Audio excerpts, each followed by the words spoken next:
For a while, though, punk ass rock and that bunk ass drumming was telling people, man, I still don't know if she my daughter, because he didn't want a copy of that test. That's why I put up, said, he ain't let nobody know nothing. I don't really care. I don't like none of them people no damn way. So he can say no, but I don't know. But you gave me spit for it, nigga. What I do? Take your fingernail off the ground? You're a nasty man. And all you had to do was tell everybody I was crazy. How you doing crazy? I could be jackrabbit shit. How would you know? You ain't never feed me. You ain't never clothed me.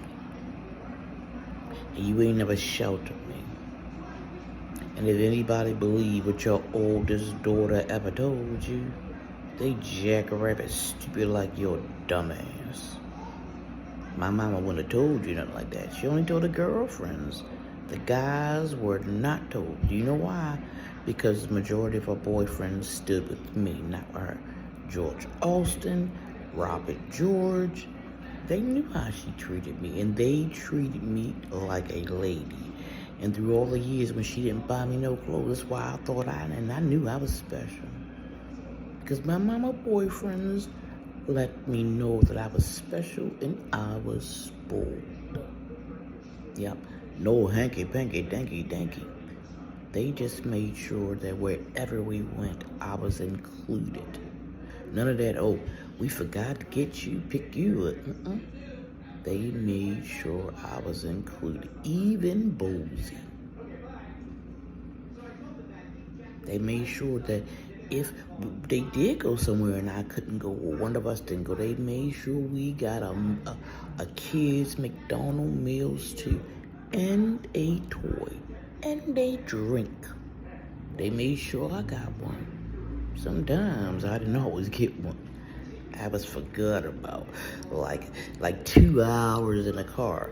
And so later, I knew you had a new use of doorknobs in there. Anywho, but yeah. And even though she wouldn't let them buy me clothes, because they wasn't the clothes, she didn't let it. I knew how to sew. And I love thrift stores. They call antique stores now, and consignment stores and all that. No, just thrift, nigga. I know how to use some fabric glue. I knew how to use fabric tape and just a regular needle. And back in the day, we had pads so you could iron them on and it'd be, all that. So I knew how to do that. From home economics, I ain't had no home economics. You learn how to sew, cook, and everything. I ain't just learned from there, but it was a great location. And everybody was there, the boys and the girls. We learned all that crap. But yeah, her boyfriends knew. That's why there's a picture on here of Robert George. We have the same sweater on. Because he wore it for a really long time. And then they had a turd and he didn't want to sew back together. He was just a man. And he gave me the sweater and you could see me in the picture. I was like 14 or 15 and I had this sweater on. And of course it's huge. The point is George didn't take me out shopping. Neither one of them did. They knew that when she stopped buying me clothes and I was going to thrift stores, it was no turning back. For reals though. And the only reason I go to a Marshall and go on that clearance rack, because I know there's a gym in there somewhere. I went to the store with my mom. She ain't had to buy me anything, except I just like to walk around the store. And I realized there was some gyms in there. Joann's, a thrift store here. That's from Goodwill. Everybody probably wasn't paid $1 million off a pair of pants that cost too. You know what the economy being what it is. And I was like 50 something. I'm 55, so I guess it was like 40 something years ago. Must be nice. Anyway, it wasn't going no back. Most of the clothes you saw me in, when I was living in my apartment, and I was dancing in front of that lion, everything I had on thrift store. I think near outfit I had on cost more than $15 damn. And that was the shoes, because you know I got them Walmart sandals. They was only a 2-inch heel, but you know, I had to get a little, I gotta be at least my man's height. If I'm looking at him with no heels on, I'm beating the fuck out that nigga and robbing him. Maybe I pimp his faggoted ass up. But that was small. I was like, this nigga said I'm his girl? How tall are you again? Not on my chinny chin nigga. I'm 5'3". He gonna say he's my man. I'm 5'3" without heels. You gotta be at least 5'7" or 5'8", cause I gotta wear a heel. And I still don't wanna look you eye to eye. I got 6 of them. I don't wanna waste some more on you. We the same height. That means I can beat you up. That's how I feel. If you're a nigga my height and my size, I can beat you up. You ain't no competition for me. You ain't shit to me. I'm just telling you what it is. That's how I always felt. That's why I never got messed with a guy that was my height. I always felt that if we got in an argument or a fight, I'm seriously fight him like a dude. He a poem. He my height. I can't explain it. I just can't explain it.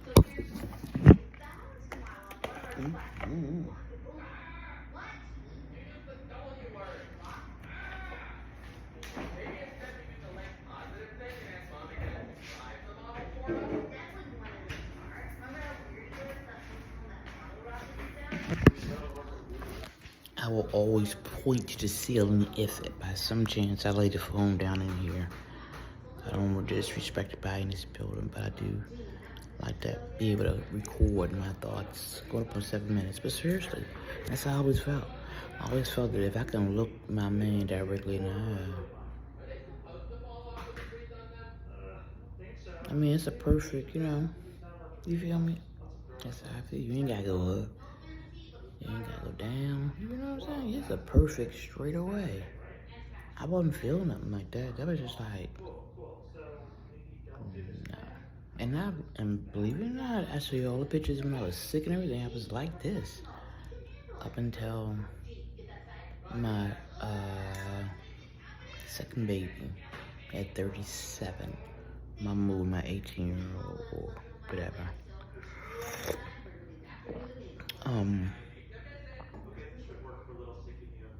And then I got sick and I gained all that weight.